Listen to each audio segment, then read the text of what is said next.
వెంకటాపురం గ్రామంలో మహిళా పంచాయతీ మేళాల గురించి అవగాహన కార్యక్రమం ప్రోగ్రాం కోసం చేసిన మన గౌరవనీయ కార్యక్రమానికి ఆహ్వానించి అవగాహన కల్పిస్తూ చట్టంలో ఉన్న రక్షణల గురించి, అలాగే మనకున్న బాధ్యతల గురించి, అలాగే మనకున్న హక్కుల గురించి, దాంట్లో వస్తున్న విషయాల గురించి తెలుసుకోండి. ఈ విషయాలన్నీ కూడా ఇంకా ప్రస్ఫుటంగా మనం పైన అధికారులు మన మేడం గారు వివరిస్తారు. గ్రామీణ ప్రాంతం కావచ్చు, పట్టణ ప్రాంతమైనా కూడా చాలా మంది దగ్గర ఇంకా సెల్ ఫోన్స్, మొబైల్ ఫోన్స్ లేవు. మరి ఈరోజు తల్లి భద్రంగా ఉంటే దేశం భద్రంగా ఉంటుంది. మన ఆడబిడ్డ బయటికి పంపించి చదువుకునేటువంటి ఆడకూతురైనా, మన ఆడబిడ్డ అయినా ఎవరైనా బయటికి పోతే అర్ధరాత్రి స్వతంత్రంగా తిరిగినప్పుడే నిజమైన స్వతంత్రం అనే దేశంలో మహానుభావులు చెప్పడం జరిగింది.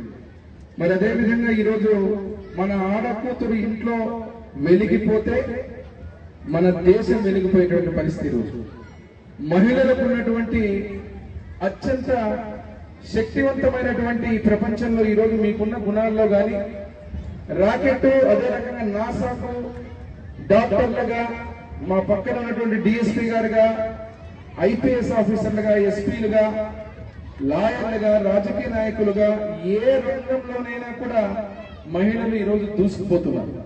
కానీ భద్రత విషయం వచ్చినప్పుడు మాత్రం ఇంకా భయంగానే ఉంటున్నారు.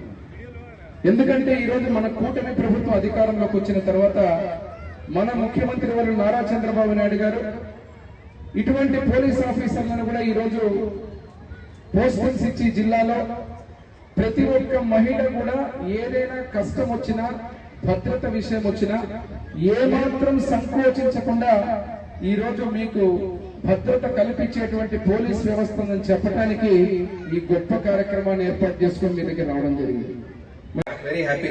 ఇంత అన్యూనంగా నన్ను స్వాగతించారు. సో దానికి రుణపడతాను. మా డిఎస్పీ గారు చాలా చక్కగా అన్ని అంశాలని కవర్ చేస్తూ ప్రసంగించారు. బట్ చాలా పాయింట్స్ చెప్పారు కాబట్టి మీకు ఒకేసారి అవి అర్థం చేసుకొని ఒకేసారి అవన్నీ మనసులో పెట్టుకోవడానికి కష్టం ఉంటుంది. సో జిల్లా ఎస్పీగా, పోలీస్ డిపార్ట్మెంట్ జిల్లా ఎస్పీగా కొన్ని పాయింట్స్ నేను మీకు చెప్పాలని, మీకు భరోసా ఇవ్వాలని ఇక్కడ రావడం జరిగింది. మొట్టమొదటిగా ఏదైనా నేరం ఉండొచ్చు, మహిళలపై నేరం కావచ్చు, లేదా వివిధ నేరాలు ఉన్నాయి. అన్ని నేరాలకి మన దగ్గర చట్టాలు ఉన్నాయి.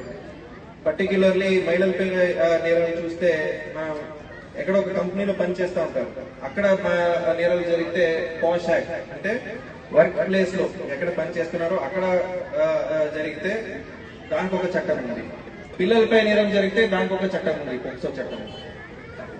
గృహహింసకి ఒక డొమెస్టిక్ వైలెన్స్ యాక్ట్, అది కూడా ఒక చట్టం ఉంది.